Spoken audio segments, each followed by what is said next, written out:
Before we get into the video, could everyone please subscribe to my Endless Diary Tales channel? Thank you so much. When my college roommate, Chloe Bennett, a poor girl, stood in front of me, arrogantly asking me to sponsor her, I knew right away that she had also been reborn. She said, "If you sponsor me, I'll do well in my studies, get into graduate school, then stay abroad and earn a PhD. I promise you'll benefit from it." I wanted to slap her across the face, pin her against the wall, and tear those words right out of her mouth. Sure enough, just as she'd said, she went overseas, earned her doctorate, and when she came back, the first thing she did was seduce my fiancé, Ryan Hayes.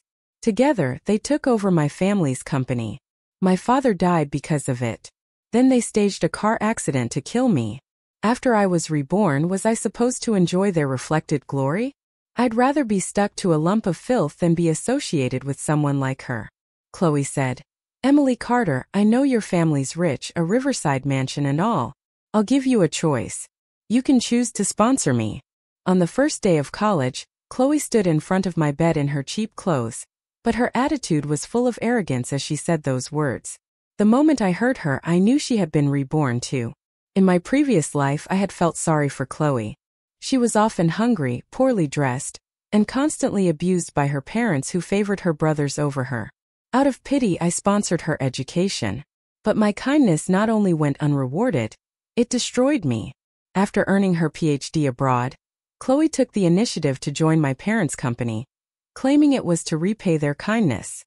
In truth, she secretly seduced Ryan, and then colluded with him to seize control of the company. My father couldn't bear the humiliation of seeing our ancestral business fall into the hands of outsiders. He had a heart attack and passed away before reaching the hospital. His sudden death was a devastating blow to my mother.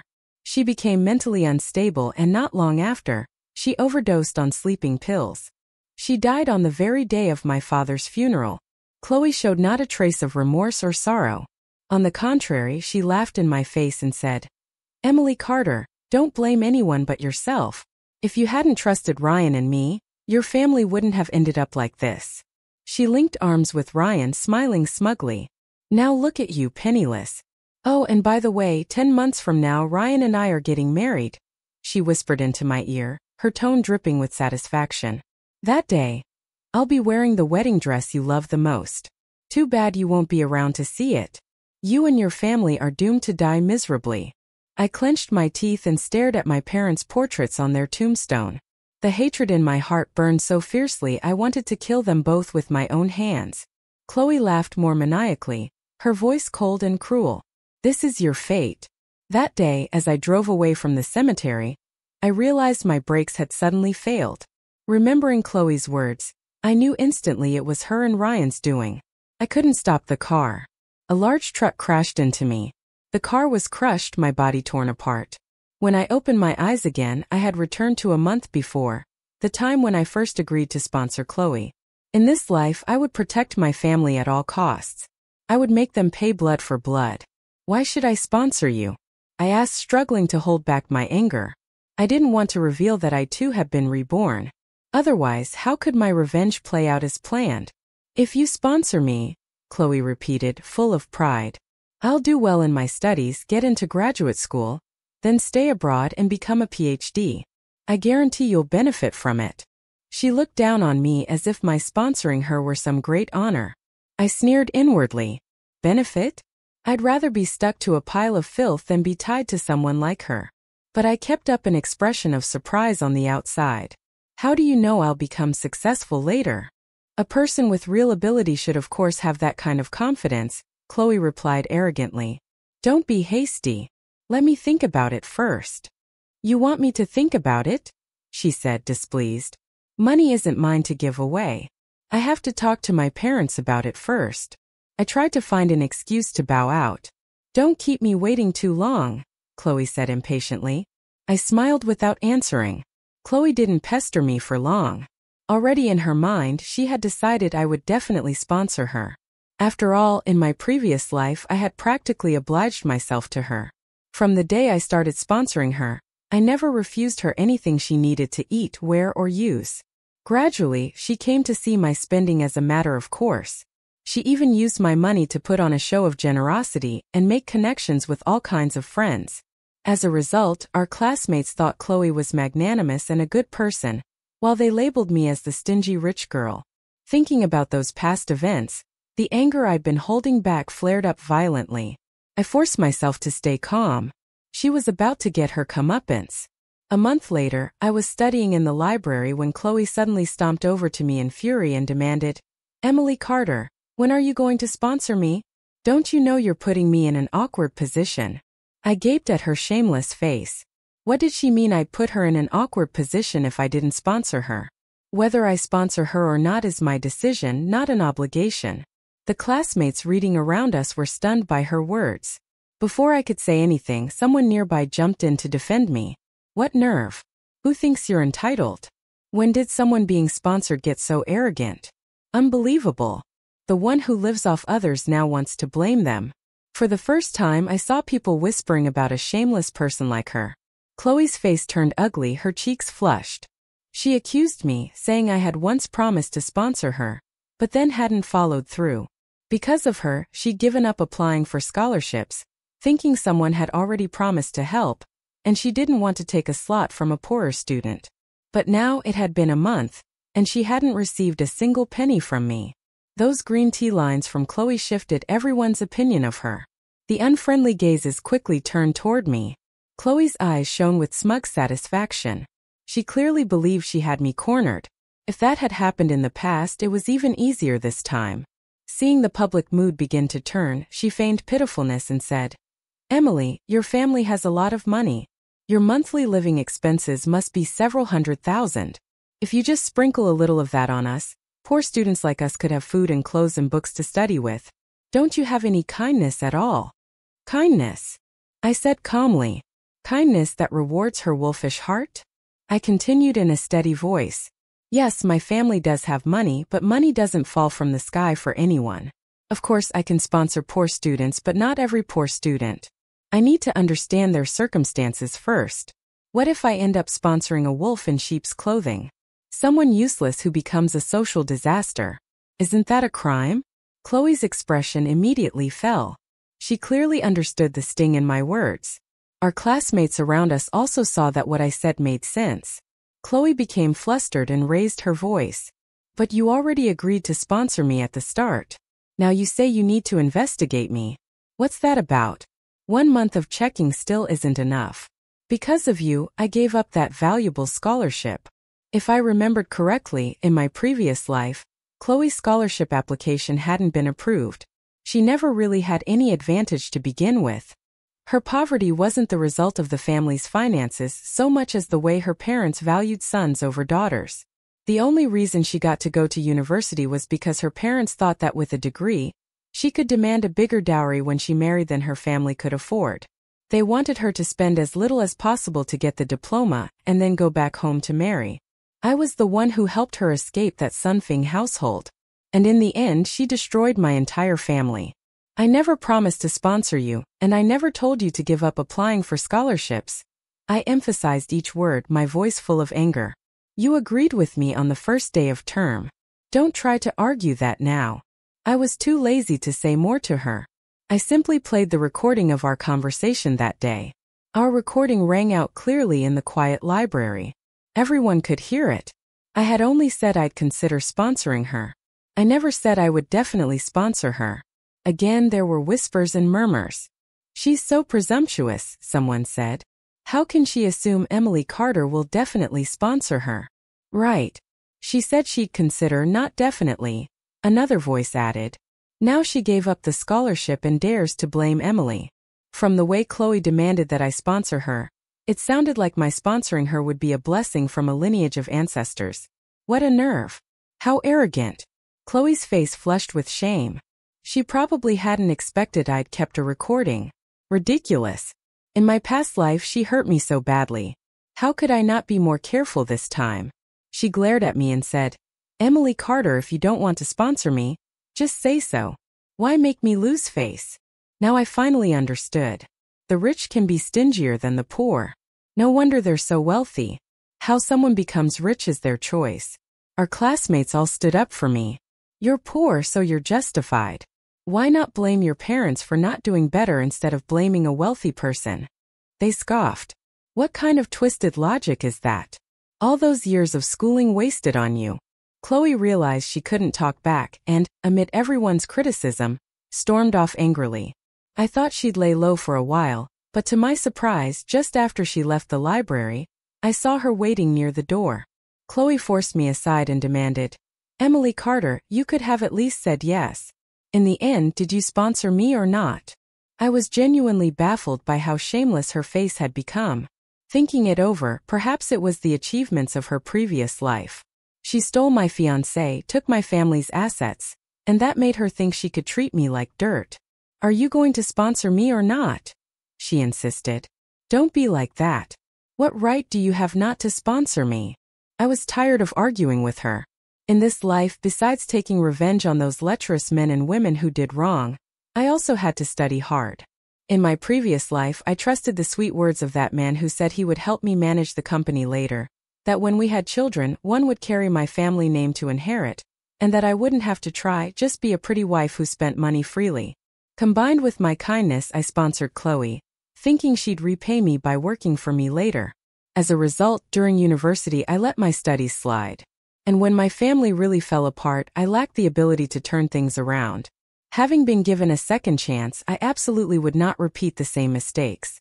"Why do you dare to ask me that?" angrily, Chloe demanded. "What right do you have not to sponsor me? The money belongs to my family. I can use it however I want," I said, mocking her. "You don't need me to give you a reason." I smiled coldly, and Chloe's face turned livid. At this moment, she probably still didn't understand where the real problem lay. Could you really stand by and watch me go hungry and cold, eventually be sold off by my parents to another family as a wife, and lose my freedom forever? "Don't try to guilt-trip me with morality," I said coldly, keeping my tone firm. "You and I aren't related. Whatever happens in your life has nothing to do with me." I shot the question right back at her. Chloe gritted her teeth, then completely shameless said, "Fine. Then just help me pay off the meal debt I owe at the cafeteria first." For a second I thought I'd misheard. Didn't I make myself clear enough? "Just think of it as me borrowing from you," she said, her voice lofty and self-righteous. "Once I start making money, I'll pay you back triple. I'm telling you, Emily Carter, you'd better be good to me now or you'll regret it later. Haven't you ever heard the saying about fortunes rising and falling?" "How much money?" I asked, partly curious to see how deep a hole she'd dug herself into. "Not that much," she said, assuming I'd already given in. Her tone became even more arrogant. "About 5,800 yuan. You can just send me 6,000 to make it even." I actually laughed out loud. A month of meals in the cafeteria, even eating 3 full meals a day, wouldn't cost more than 1,500. How had she managed to rack up 6,000? Thinking about it, it was probably just like before. Using my money to play generous, inviting classmates out to eat and build connections. Considering all the luxury and comfort she'd enjoyed in our last life, 6,000 yuan was practically nothing to her. "Just transfer it to me on WeChat," Chloe said when I stayed silent, her tone growing impatient. "How do I know if you'll ever make money to pay me back?" I countered. Her face darkened with anger. But before she could retort, I added, "And about that saying, who really knows the future? Why would I invest in someone whose potential I can't even see? That would be a waste of both money and emotion." "Emily Carter, what's wrong with you?" she suddenly shouted, unable to control her frustration. She had clearly realized I was different from the person she'd manipulated in the previous life. Deep down, I could tell she was beginning to suspect something. "Were we ever that close?" I asked, pretending not to understand her outburst, keeping my expression calm and slightly confused. Chloe studied my face carefully, as if wondering whether I, too, had somehow been reborn. But seeing no trace of certainty in my expression, she swallowed the question and forced herself to stay quiet. Finally, she asked through gritted teeth, "So you're really not going to sponsor me?" "I wasn't sure before," I said evenly. "But after seeing your attitude today, I'm absolutely sure." I enunciated every word clearly. "You're not even going to lend me the money?" she pressed again. "No," I said firmly. "Fine," Chloe spat.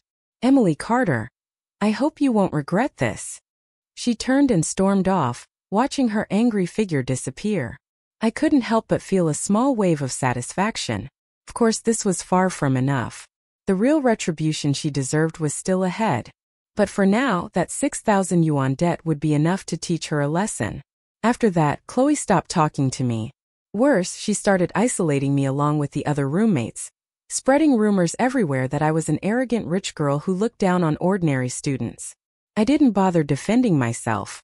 After all, in my previous life, thanks to Chloe's subtle manipulations, my relationship with my roommates hadn't been great either.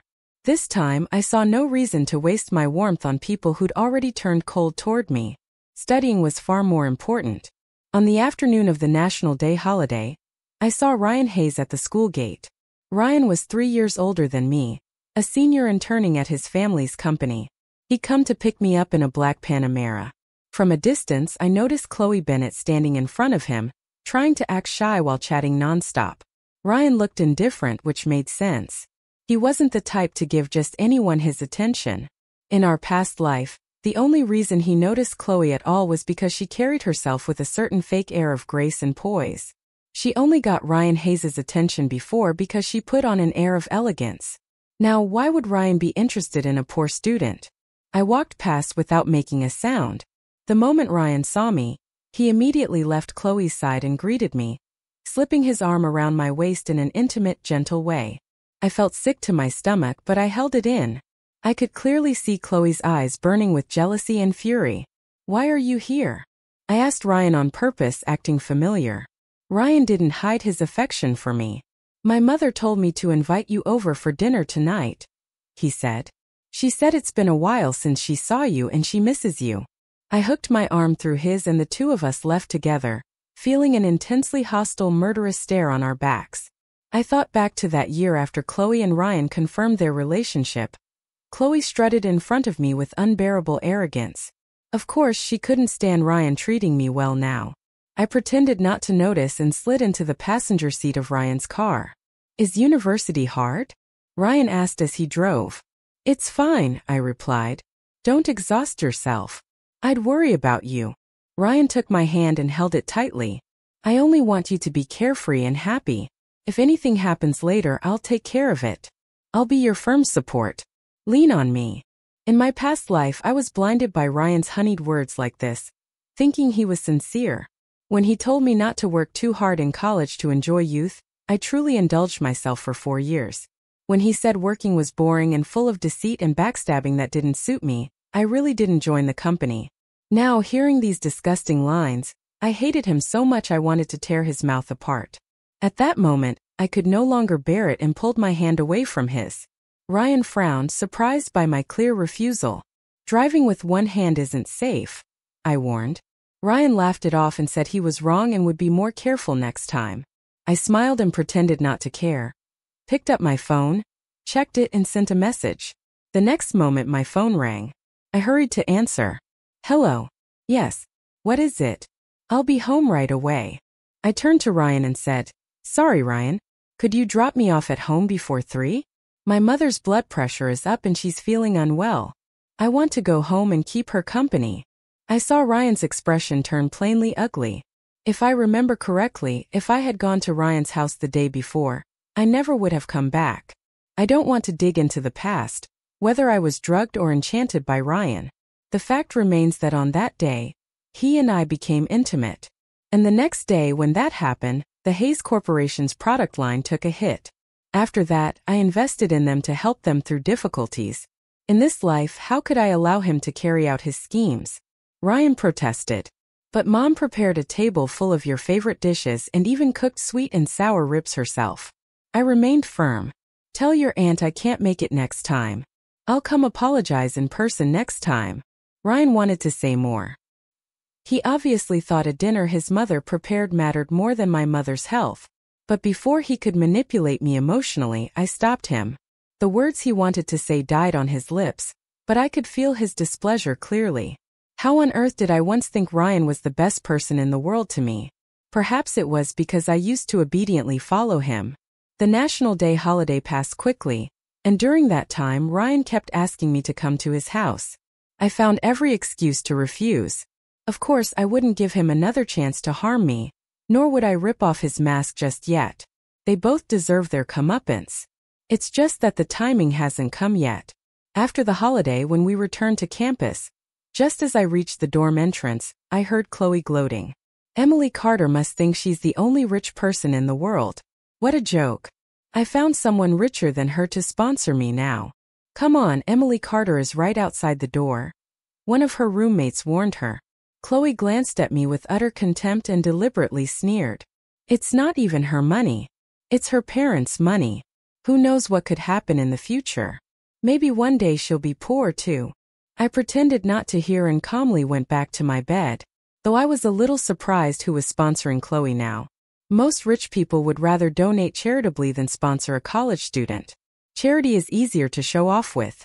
I swallowed my speculation and decided to sit tight for now.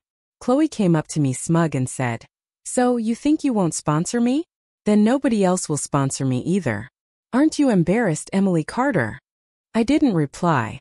I took out my books. "Do you know how generous my sponsor is?" she went on. "She gives me 5,000 yuan for living expenses every month and buys me designer bags and expensive cosmetics." I'd had enough of her bragging and shot back. "Is that sponsorship or being kept?"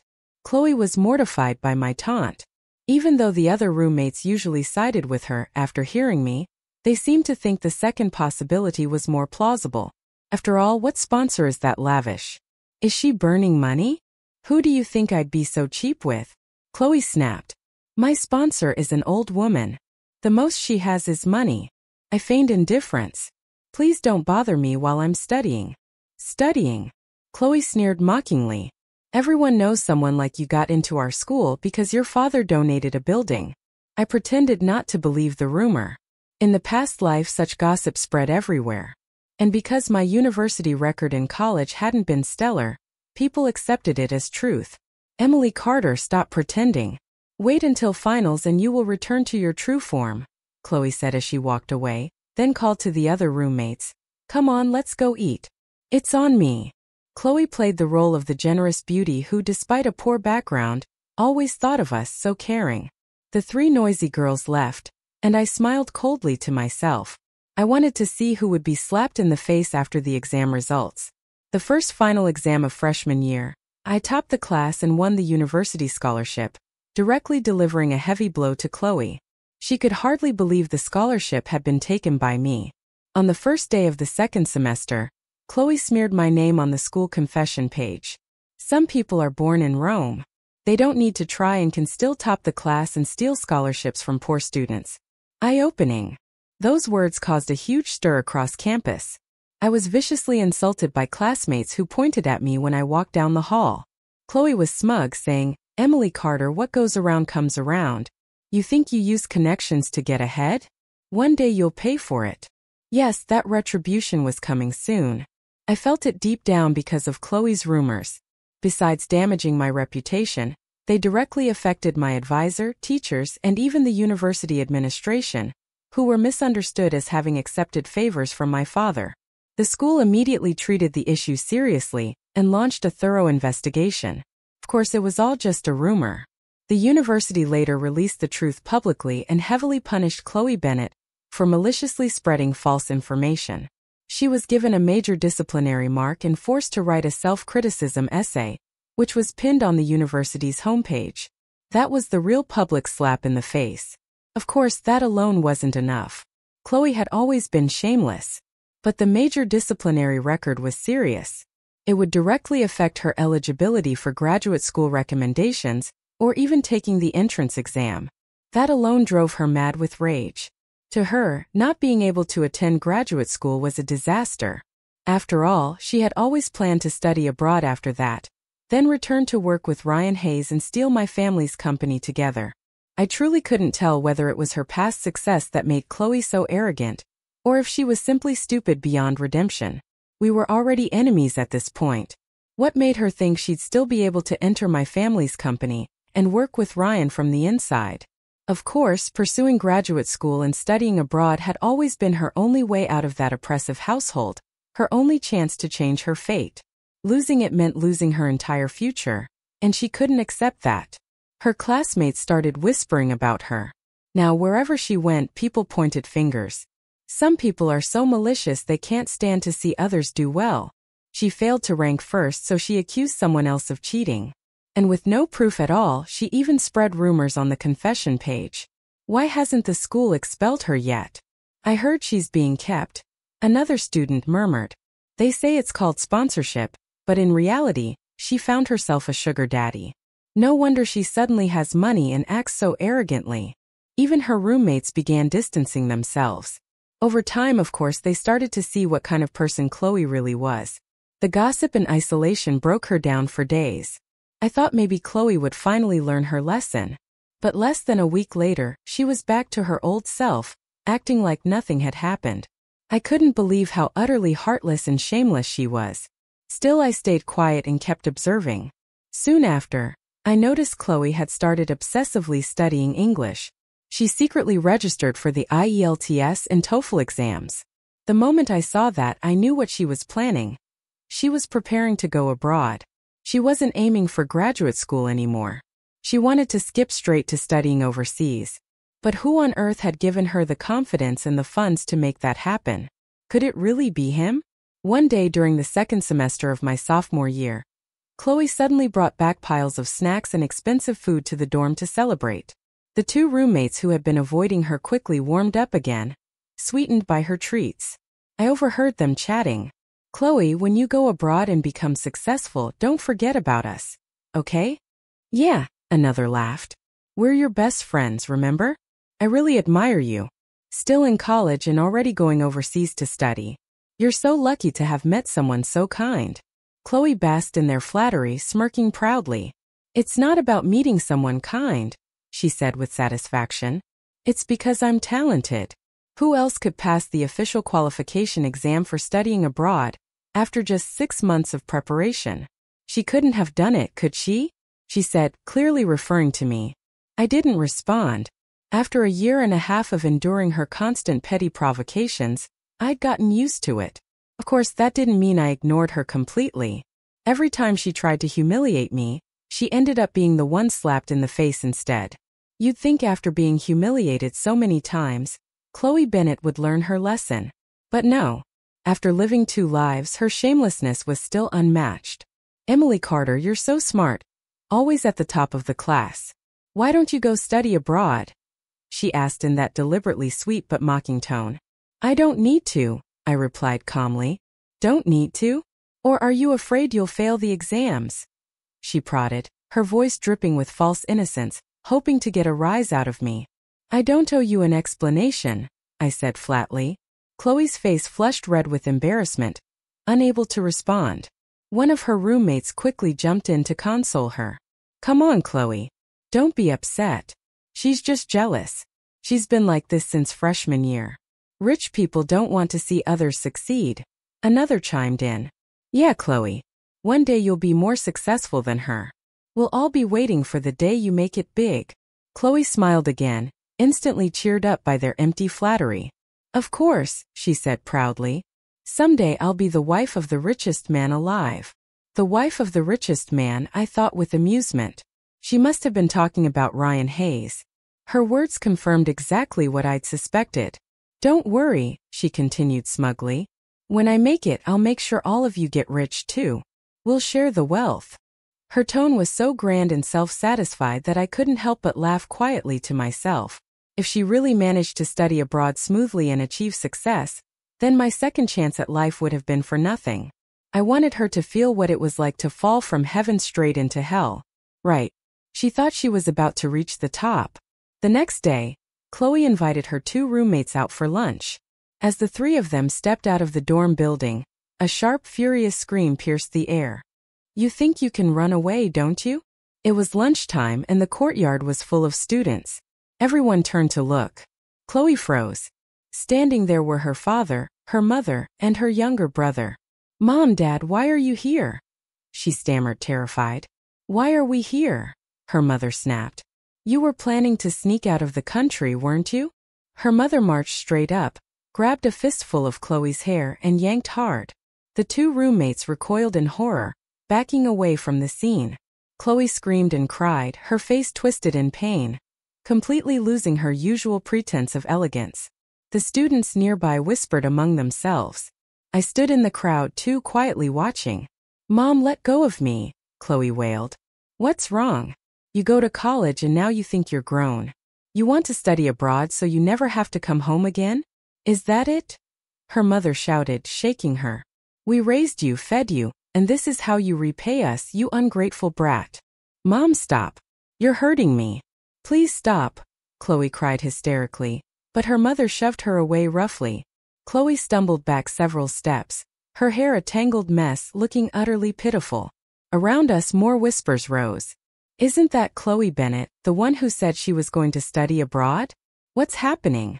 Why is her mom treating her like that? Didn't she say her family was dirt poor and that someone was sponsoring her? But look at them. The parents and brother are dressed pretty well. Yeah, those sneakers her brother's wearing look like limited edition ones worth at least $2,000. So she was lying about being poor. That's disgusting." Chloe tried desperately to yell over the noise. "What are you all doing here? I don't want to see you. Go away." Her mother sneered. "You don't want to see us? We raised you. We paid for your tuition." The slap that followed echoed through the courtyard. Chloe screamed, sobbing helplessly while the crowd kept whispering. And I, quiet, composed, just watched. "You think you can just walk away clean?" Chloe's mother shouted, showing her no mercy. "I'm telling you right now, don't even dream about it. I'm going to the dean's office to file your withdrawal papers and take you home today. You're not going anywhere. What right do you have to control my life?" Chloe screamed back, her voice shaking. "I'm not going home. I want to study abroad." "Derek!" her mother snapped suddenly, calling to Chloe's younger brother. "Grab her. Don't touch me. Don't you dare," Chloe shrieked, struggling wildly. Then she turned to her roommates, screaming, "Help me. Please push them away." But her two roommates didn't move. They actually backed into the crowd, terrified of getting involved. Chloe realized instantly and screamed even louder. "You've been eating my food and using my stuff for over a year, and now you're just going to stand there and watch. How can you be so heartless?" Her outburst drew even more attention. Whispers rippled through the crowd as people pointed at her roommates. The two girls flushed with embarrassment and finally fled, leaving Chloe alone. When Chloe saw them disappear, she knew no one was going to help her. She started sobbing and begging, but her parents remained unmoved. They grabbed her by the arms and dragged her away. As they pulled her off, she glanced back, and for a split second, her eyes locked with mine. I was smiling. Chloe froze, her face twisting with sudden realization. "Emily Carter, it was you, wasn't it?" she screamed. "You've been reborn too, haven't you?" I smiled silently, saying nothing. My calm expression only made her more hysterical, screaming as her family hauled her out of sight. Even after they were gone, the crowd buzzed with gossip, most of it mocking. Chloe had made herself notorious on campus. Very few people could still stand her, except those two roommates who had been bought off with her money. The truth was obvious now. They weren't loyal, just blinded by cash. Of course, I felt a vicious satisfaction watching all of this unfold. Chloe wasn't wrong. This entire scene had been orchestrated by me. In my previous life, before Chloe went abroad, she'd begged me to talk to her family, saying they wouldn't understand and might try to stop her. I'd foolishly believed I was helping her. But when I went to her house, her parents nearly beat me to death. They accused me of meddling, demanded to know what right I had to take their daughter away, even called me a human trafficker. I'd never suffered such humiliation in my life. Still, I hadn't held it against her then. I thought she'd only been afraid her parents wouldn't understand, but now I could see it clearly. She'd planned it. Maybe she even hoped her parents would kill me.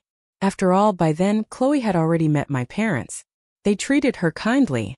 If I had died, her family would have been convicted of murder, and she would have been free from them entirely. Not only that, but she could have stepped neatly into my place. One scheme, two games. Now it was her turn to taste the consequences of her own actions. Not long after, I heard that Chloe's withdrawal request had been approved.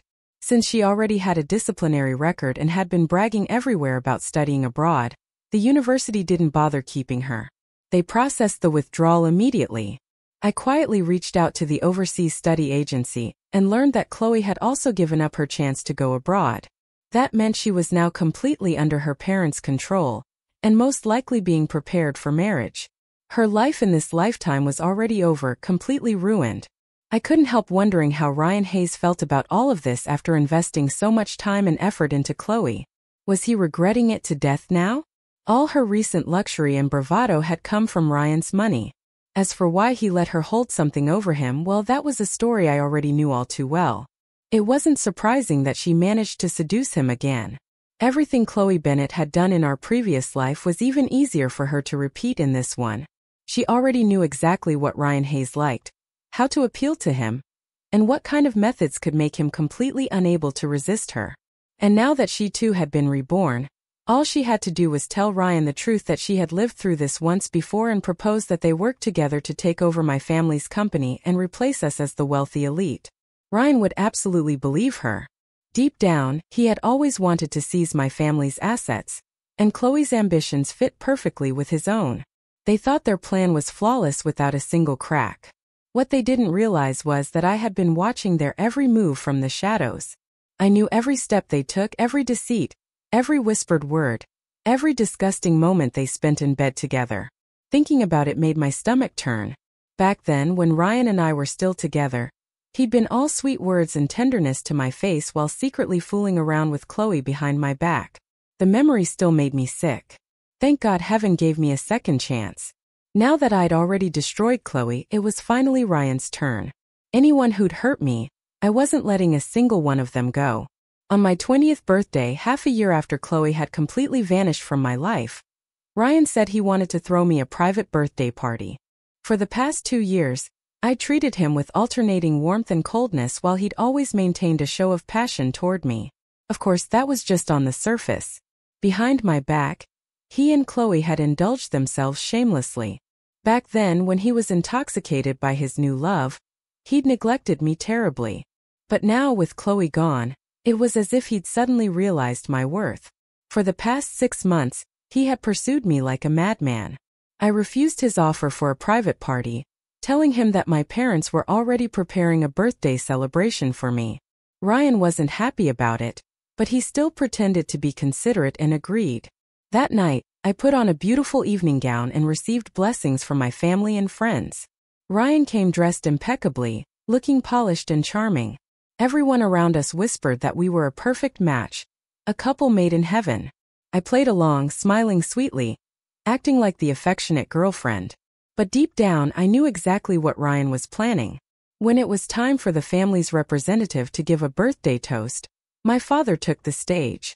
Seeing him standing there full of energy and pride, my chest tightened painfully. Even after 2 years of living this second life, I still remembered vividly the day he died. Back then, his health deteriorated rapidly. He lost over 20 pounds. His hair turned completely white, and he looked like a man who had aged decades overnight. My eyes grew hot, and I had to fight to hold back both grief and fury. The revenge I had been planning for so long was finally nearing its end. After my father finished speaking, Ryan stepped up to the stage full of excitement and confidence. The entire hall burst into applause. Some people even whistled, cheering him on and livening up the atmosphere. I knew exactly what was coming.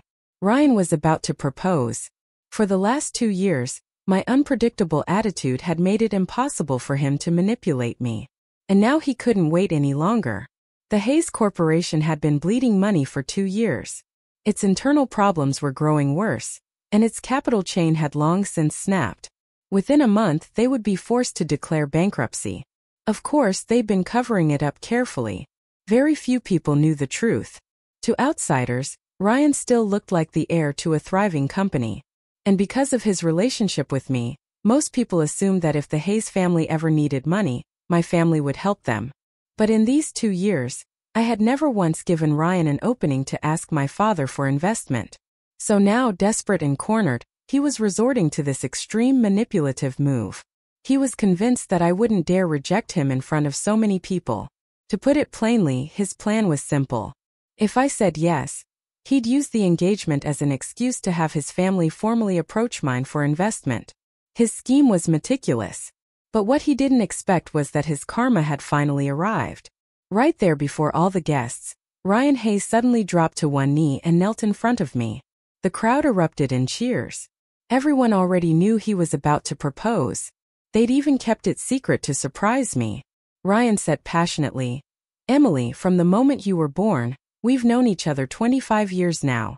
I watched you grow from a little girl into a beautiful woman. With every day that passed, I fell deeper and deeper in love with you until I couldn't pull myself out. I was so lucky that when you turned 16, I had the courage to confess my feelings. Otherwise, I don't know if someone as perfect as you would have become someone else's girlfriend. And I can't even imagine that thought." His voice cracked slightly as he continued, "Emily Carter, I love you. In this lifetime, I'll only ever love you. No matter if the sky falls or the earth crumbles, nothing will ever stop my love for you." Ryan's eyes turned red as if overwhelmed by emotion, his face the picture of devotion. Many guests around us were visibly touched, wiping their eyes at the heartfelt declaration.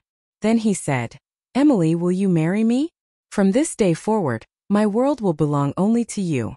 I'll love you, care for you, protect you, and stand by you forever. I swear there will only ever be one woman in my life. And if I ever betray you, may heaven strike me down, and let me die a miserable death." He looked so sincere, so devoted that if I hadn't already lived one lifetime and seen his most despicable, shameless self, I might have believed him again. Ryan took out a small jewelry box with trembling hands and opened it in front of me. I stared at the ring, and in that instant, I realized something I'd never noticed before. The engagement ring he'd used to propose in our previous life had been a fake, not a real diamond at all, just a cheap imitation worth maybe $30. And I had treasured it for years, moved to tears every time I looked at it. When I said yes, the entire ballroom exploded in applause. Ryan's expression was one of overwhelming joy, but in his eyes, beneath all the excitement, I saw the glint of cunning calculation. He slipped the ring onto my finger, stood up, and pulled me tightly into his arms. After holding me for what felt like forever, he whispered, "I have one more surprise for you, Emily." He gestured for the lights to dim. "It's a memory album. A collection of all our photos from childhood to now. Happy birthday." Ryan clearly thought this was the height of romance and sincerity, but what he didn't know was that on the big screen behind him, something else was already playing. His greatest humiliation, the shame that would stain his life forever. The massive screen glowed white for a moment and then the video started. Though the footage had been carefully blurred, it was still unmistakable. The clarity of the recording left no doubt about who the two people were. One was Chloe Bennett. Most of the guests didn't recognize her, but the other was Ryan himself, the same man who had just knelt down to propose to me. The things they were doing in that video were so obscene that people gasped and covered their mouths. The entire hall erupted in shock. The smile on Ryan's face instantly shattered into sheer horror. He froze, his entire body trembling as chaos rippled through the room. Within seconds, he completely lost control, screaming like a madman at the staff to stop the video. When they didn't react quickly enough, he exploded, grabbing a chair and smashing it into the screen. A loud crash echoed through the hall, stunning everyone into silence. For a moment, the banquet room was chaos, but it didn't last. The crowd quickly quieted again, not out of fear, but out of curiosity. Everyone wanted to see how Ryan Hayes was going to handle this. After all, watching a man get publicly humiliated like this seconds after swearing eternal love was the kind of drama no one could look away from. Finally, pale and trembling, Ryan turned to me, his voice shaky. "Emily, I'm sorry." He didn't think he had done anything wrong. He was panicking because he was afraid I would refuse his proposal and his family would lose the chance to ask my family for investment. "Please, Min, listen. Let me explain." Ryan grabbed my hand so hard it hurt. I frowned and tried to pull my hand away. "It's not what you think. I was set up. Chloe drugged me. I couldn't control myself. That's why I made this mistake. I truly love you. After all these years, you must believe me, right?" Ryan spoke quickly and desperately, pleading for my forgiveness. But I remained silent, giving him no immediate reply. "Min, give me one chance to make it up to you," he begged, staring into my eyes, expecting me to nod. I kept my face cold. Ryan, on the verge of tears and sounding small and pathetic, repeated, "I really love you. I only love you. I swear there will never be a next time. Please forgive me." Just this once, I'll prove my love to you. He dropped to his knees and begged. He thought it would move me. Some of the guests looked puzzled, as if they couldn't believe I would forgive him at this point. Even my parents couldn't hold back. My father clearly didn't want me to forgive him. At that moment, Ryan knelt on the ground and begged, "Min, I'm sorry I was wrong. Give me one more chance so I can prove my love to you." I watched him. The pathetic sight of him kneeling made me feel a fierce satisfaction. Thinking of how cruel he had been to me in the last life and all that he and Chloe had done, I wanted to tear him apart. I looked him in the eyes and deliberately enunciated the words, "I will not forgive you." Ryan's eyes widened in disbelief. He couldn't accept what I said. "I won't forgive you. Never in this life," I repeated. He tried to reason, insisting he'd already explained the cause, thinking that kneeling would solve everything. How ridiculous. I just wanted him to be more humiliated, not to accept him.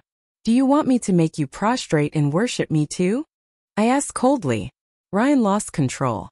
No matter what, he was still the heir to the Hayes conglomerate and had never suffered humiliation like this before.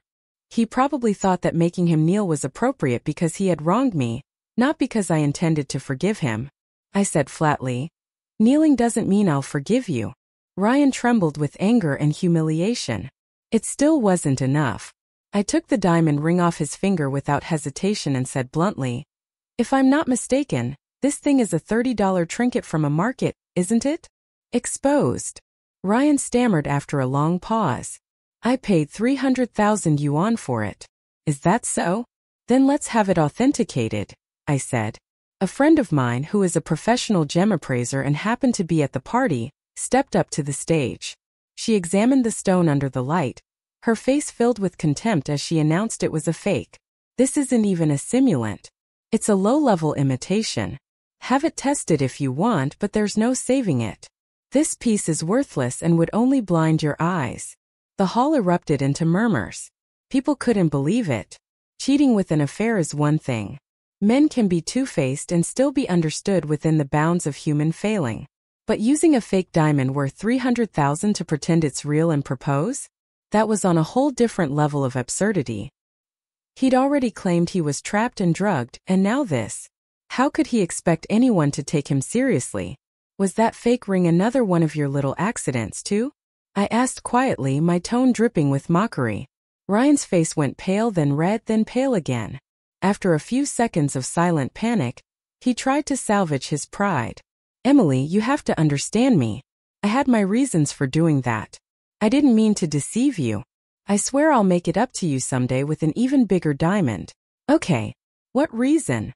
I sneered, cutting him off. "Because the Hayes Corporation is on the verge of collapse. You're short 30 billion in capital. And if you don't find investors soon, you'll be declaring bankruptcy. Am I right?" The moment the words left my mouth, the crowd erupted. "What? Hayes Corporation is going bankrupt?" 2 days ago they approached me for funding. They said it was for a new project. I was still considering it. Me too. With their connections to the Carter Group, who would have thought they were broke? Thank God Emily warned us, or I would have thrown my money into a sinking ship. So this proposal, it was all for money. How shameless can he be? Unbelievable. What a disgusting man. Serves him right to be exposed like this. I smiled brightly, my satisfaction radiant. I wanted to sever every possible escape route for the Hayes family. Leave them no chance to recover. Ryan stood frozen, speechless, his lips trembling, but he didn't leave. Maybe he still refused to believe it was over. Maybe he thought he could talk his way out of it, make me forgive him, turn things around somehow. After a long silence, he tried again. "Emily, I interrupted him before he could finish. "Do you know how I know all this, Ryan?" He blinked in confusion. "Because Chloe Bennett wasn't the only one who came back." Ryan froze completely, his eyes widening with horror as my words sank in. He looked at me like the ground had vanished beneath him. "That's right," I said coldly. "Everything she knows I know too. In fact, I know more." The color drained from his face. He looked pitiful, like a stray dog lost and terrified. I'd already had enough of him. Tonight was my birthday and I'd achieved exactly what I came here for. I wasn't going to let this filthy little rat ruin my celebration. I signaled for the security guards. "Get him out of here." They grabbed him immediately and dragged him toward the door. Ryan's parents, who had been hiding in the crowd, turned pale with humiliation and quickly followed their son out. The farce was over. My parents came up to me afterward, pride and relief shining in their eyes. "Emily," my father said warmly, "you've truly grown up." It was clear they were pleased with how I'd handled everything. I threw my arms around them, my eyes misting. "From now on," I whispered, "let me be the one who protects you both." Less than a month later, Hayes Corporation officially declared bankruptcy. Ryan came to see me again, but my parents had him thrown out of our house without a second thought. I had no idea how he still had the face to show up after everything. Later, I heard that Ryan couldn't handle losing his wealthy lifestyle. He'd sunk into gambling, hoping to turn things around, but only ended up deeper in debt. When he couldn't pay back the loan sharks, they broke his right hand. Not long after that, there were rumors he drowned in an artificial lake at the city park. Some said he'd been drunk and delirious, slipped and fell in. When they found him, his body was swollen and unrecognizable. Soon after his death, his parents, unable to bear the disgrace and loss, passed away as well. Poetic justice. Truly, evil meets its own end. Years later, after finishing my studies abroad, I returned home to take over my father's company. He retired, spending his days traveling the world with my mother. One evening as I was leaving the office, I noticed a familiar figure on the street. First, I didn't recognize her. It wasn't until I looked closer that I realized it was Chloe Bennett. She was only in her 20s, but she looked like a woman in her 40s, worn down and lifeless.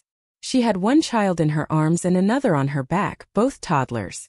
The man beside her was shouting and cursing, and when she didn't respond fast enough, he slapped her across the face twice.